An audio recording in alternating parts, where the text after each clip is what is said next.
আসসালামু আলাইকুম। আমরা দেখতে পাচ্ছি প্রতি বছর এসএসসি পরীক্ষায় অনেক অনেক শিক্ষার্থী ফেল করছে এবং তারা কিছু শিখতেও পারছে না বা জানতেও পারছে না।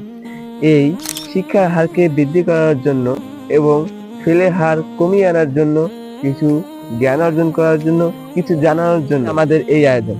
এখানে রয়েছে উচ্চতর গণিত, সাধারণ গণিত, জীববিজ্ঞান, পদার্থবিজ্ঞান সহ আরো সায়েন্সের সাবজেক্টগুলোতে এবং বাকি অন্যান্য সাবজেক্টগুলোতে কিভাবে পড়াশোনা করবে এবং সায়েন্সের যে সাবজেক্টগুলো রয়েছে এগুলো সব বেসিক থেকে এমসিকিউ, সিকিউ সবকিছু ক্লিয়ার করা হবে। তাই তোমরা যারা এখনো ক্লাস 9, 10 অথবা রানিং এসএসসি ব্যাচে পড়াশোনা করছো, তোমাদের জন্য শুভকামনা এবং তোমরা চাইলেই আমাদের এখানে জয়েন হয়ে থাকতে পারো, যার মাধ্যমে আমরা ফ্রিতেই তোমাকে অনেক ভালো ভালো কিছু শিক্ষা উপহার দেওয়ার চেষ্টা করবো ইনশাআল্লাহ। সবাইকে ধন্যবাদ। আসসালামু আলাইকুম।